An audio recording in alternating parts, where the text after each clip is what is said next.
Hi dears. അപ്പോൾ നമ്മുടെ മേശപ്പുറം ഇന്ന് നാടൻ ഐറ്റംസ് കൊണ്ട് നിറഞ്ഞിരിക്കുകയാണ് കേട്ടോ. അത് ഞങ്ങൾക്ക് ഒരാൾ തന്നതാണ്. ഒരുപാട് മാങ്ങ കിട്ടിയിട്ടുണ്ട്. അതേപോലെ തന്നെ ഇതൊക്കെ വീട്ടിൽ നിന്ന് കൊണ്ടതാണ്. ഇടിച്ചക്ക, കറിവേപ്പിൻ്റെ ഇല, അതുപോലെ നേരത്തെ നമ്മുടെ ഒരു വീഡിയോയിൽ ചെയ്തിട്ടുണ്ടായിരുന്ന ഒരു കുലപ്പഴം ഉണ്ടായിരുന്നല്ലോ, അതിൻ്റെ ബാലൻസാണ് കേട്ടോ. പിന്നെ മല്ലിപ്പൊടി, മുളക് പൊടി ഇതൊക്കെ നമ്മൾ കഴുകി ഉണക്കി പൊടിപ്പിച്ച് കൊണ്ടുവന്ന് വെച്ചാണ്. അപ്പോൾ ഇങ്ങനത്തെ ഐറ്റംസൊക്കെ കൊണ്ട് ഇന്ന് മേശ നിറഞ്ഞിരിക്കുകയാണ്. അപ്പോൾ ഈ ഇത്രയും മാങ്ങ കിട്ടിയ സ്ഥിതിക്ക് നമുക്കൊരു അടിപൊളി ഐറ്റം ഉണ്ടാക്കാം. അപ്പോൾ ചോറ് അടുപ്പത്ത് ഇങ്ങനെ വെന്തുകൊണ്ടിരിക്കുന്നുണ്ട് ഒരു ഭാഗത്ത്. അപ്പോൾ എന്തൊക്കെയാണെന്നുള്ള ഇന്നത്തെ വിശേഷങ്ങളെന്ന് പറയാം കേട്ടോ. ഇത് നമ്മുടെ അയിലച്ചമ്പാനാണ്. ചെമ്പാൻ അയിലാന്നോ അയിലച്ചമ്പാനോ എന്താ പറയുക അറിയില്ല. അപ്പോൾ കുറച്ച് കറി വെക്കാനും കുറച്ച് മുളക് പുരട്ടിയിട്ട് നമ്മൾ ഫ്രൈ ചെയ്യാനും മാറ്റി വെച്ചിട്ടുണ്ട്. അപ്പോൾ ആ കറിക്ക് വേണ്ടിയിട്ട് ഇന്ന് മാങ്ങ കിട്ടിയതല്ലേ, അപ്പോൾ ഇത് എപ്പോഴും ചെയ്യാൻ പറ്റില്ലല്ലോ. അപ്പോൾ നമ്മളൊരു മാങ്ങയൊക്കെ എടുത്ത് അതിൻ്റെ തോലൊക്കെ ഒന്ന് എടുത്ത് വൃത്തിയാക്കിക്കൊണ്ടിരിക്കുകയാണ് കേട്ടോ. അപ്പോഴാണ് പീലറിൻ്റെ ഓർമ്മ വന്നത്. അപ്പോൾ പീലറിൽ വേഗം അതിൻ്റെ തോലൊക്കെ എടുത്ത് റെഡിയാക്കി. ഇനി ആ റെഡിയാക്കിയതിന് ശേഷം നമുക്കിനി ഈ മാങ്ങ നമുക്ക് കിട്ടിയതായതുകൊണ്ട് എത്രത്തോളം പുളിപ്പുണ്ടെന്ന് അറിയാൻ പറ്റില്ല. അപ്പോൾ അതുകൊണ്ട് നമ്മുടെ കറിക്ക് എത്ര പുളി വേണമെന്നും അറിയില്ല. അപ്പോൾ ജസ്റ്റ് ഒന്നൊരു ചെറിയ കഷ്ണം എടുത്ത് കഴിച്ചു നോക്കിയതാണ്. നല്ല പുളി ഉണ്ടെങ്കിൽ പിന്നെ അതിനനുസരിച്ചല്ലേ നമ്മുടെ കറിക്ക് ആവശ്യമുള്ളൂ. അപ്പോൾ ഇത് ഒരു കുഴപ്പമില്ലാത്ത പുളി, അതായത് തീരെ കുറവുമല്ല നല്ല പുളിപ്പുമില്ല. അപ്പോൾ ഈ ഒരു മാങ്ങ ഈ കറിക്ക് എന്തായാലും വേണ്ടി വരും. അപ്പോൾ അതിൻ്റെ മൊത്തത്തിൽ കഷ്ണമാക്കി ചെറിയ ചില കഷ്ണങ്ങളൊക്കെ കുറച്ച് വലുപ്പമുണ്ട്. അപ്പോൾ അതിനൊന്ന് കട്ട് ചെയ്തെടുത്തതാണ് കേട്ടോ. അപ്പോൾ നമുക്കിതിന് വേണ്ടി ഒരു അരപ്പാണ് തയ്യാറാക്കേണ്ടത്.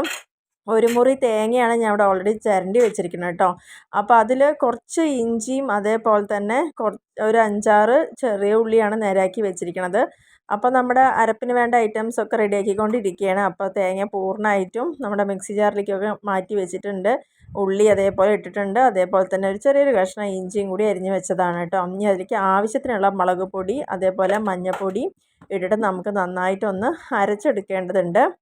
അപ്പോൾ പാകത്തിന് മതി. ഒരു കറി വയ്ക്കാൻ എത്രയാണോ ആവശ്യം മുളക് പൊടിയൊക്കെ നിങ്ങളുടെ എരിവിനനുസരിച്ച് എടുക്കുക. കാശ്മീരി ചില്ലി ആണെങ്കിലും ഒക്കെ അതേപോലെ തന്നെ കേട്ടോ. നന്നായിട്ടൊന്ന് അരച്ച് എടുത്തിട്ടുണ്ട്. അപ്പോൾ നമ്മുടെ അരപ്പ് റെഡി ആയതിന് ഒരു ചട്ടി വെച്ചിട്ടുണ്ട് അടുപ്പിൽ. ആ അടുപ്പിൽ വെച്ചിരിക്കും ഇതൊന്നിച്ചിട്ട് ഒഴിക്കുകയാണ് ചെയ്തത്. അപ്പോൾ അതിൽ കുറച്ച് മസാലകളൊക്കെ നമ്മുടെ പാത്രത്തിൽ ഇങ്ങനെ നിൽക്കുന്നുണ്ടാവില്ല. അപ്പോൾ അതും വെള്ളമൊക്കെ ഒഴിച്ചിട്ട് പാകത്തിനാക്കി ഒരു കറി പരുവത്തിലേക്ക് വേണ്ടതായിട്ടുള്ള വെള്ളമൊക്കെ ചേർത്തു കേട്ടോ. ഇനി അതിലേക്ക് ചേർത്തിയത് പച്ചമുളകാണ്. അപ്പോൾ എരിവ് നമ്മൾ മുളക് പൊടി ഇട്ടിട്ടുണ്ട്. പിന്നെ ഒരു 2 അത്യാവശ്യം നല്ല എരിവുള്ളൊരു പച്ചമുളക് ഇട്ടിട്ടുണ്ട്. ഉപ്പും ഇട്ടിട്ടുണ്ട് ഇപ്പോൾ. അപ്പോൾ എല്ലാം റെഡി ആക്കിയിട്ടുണ്ട്. ഇനി ഒന്ന് ഇളക്കി കൊടുക്കുക. കാരണം ആ മസാലയൊക്കെ ഒന്ന് ഇങ്ങനെ കട്ട് ചെയ്ത് നിൽക്കണ്ടെന്ന് വിചാരിച്ചിട്ടാണ്. ആവശ്യത്തിന് വെള്ളം ഒഴിച്ചിട്ട് നന്നായിട്ടൊന്ന് തിളച്ച് വരട്ടെ, അതുവരെ വെയിറ്റ് ചെയ്യാം. അപ്പോഴേക്കും നമ്മുടെ കറിയൊക്കെ തന്നെ 2 മിനിറ്റ് കൊണ്ട് തന്നെ തിളച്ച് വന്നിട്ടുണ്ട് കേട്ടോ. ഇനി നമ്മൾ നേരത്തെ നേരാക്കി വെച്ചിട്ടുണ്ടായിരുന്ന മാങ്ങ കഷ്ണങ്ങളൊക്കെ ഇതിലേക്കൊന്ന് ചേർത്ത് കൊടുക്കുകയാണ്.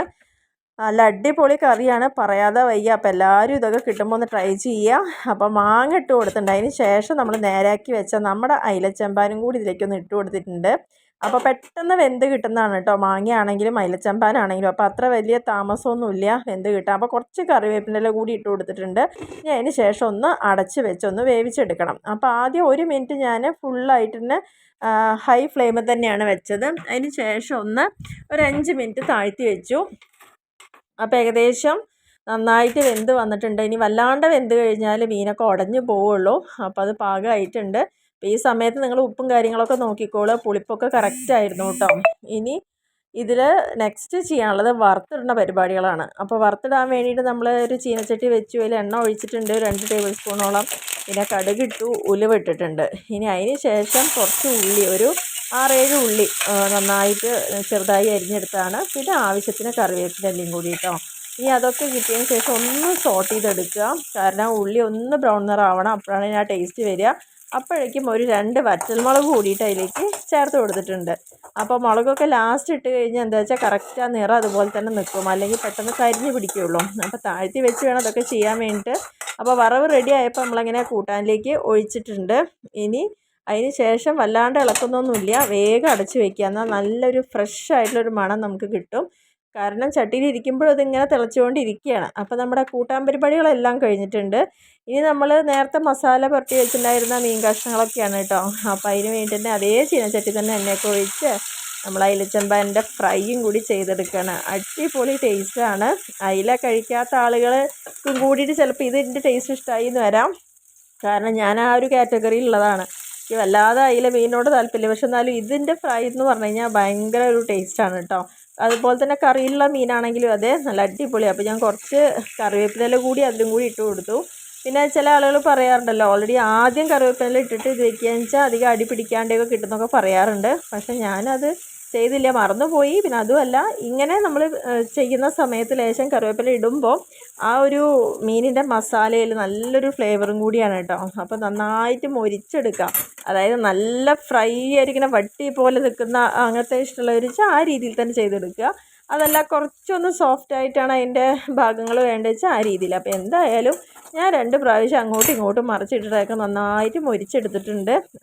പിന്നെ നമ്മുടെ മീൻകറി എപ്പോഴും പറയാറുള്ള പോലെ അത് ഇരിക്കും തോറും ടേസ്റ്റ് കൂടി വരും കേട്ടോ. പിറ്റേ ദിവസത്തേക്ക് സൂപ്പർ കറിയായിരുന്നു, പറയാതെ വയ്യ, അതുകൊണ്ടാണ് പറയുന്നത്. അപ്പോൾ എന്തായാലും എല്ലാവരും ഒന്ന് ഇത് കിട്ടുന്ന സമയത്തൊക്കെ ഒന്ന് ട്രൈ ചെയ്ത് നോക്കുക. മറ്റുള്ള ദശയുള്ള മീനിലും ഇത് ചെയ്യാവുന്നതാണ് കേട്ടോ. അപ്പോൾ വീഡിയോ ഇഷ്ടപ്പെട്ടാൽ ലൈക്ക് ചെയ്യാനും ഷെയർ ചെയ്യാനും കമൻറ്റ് ചെയ്യാനും സബ്സ്ക്രൈബ് ചെയ്യാനും മറക്കരുത്.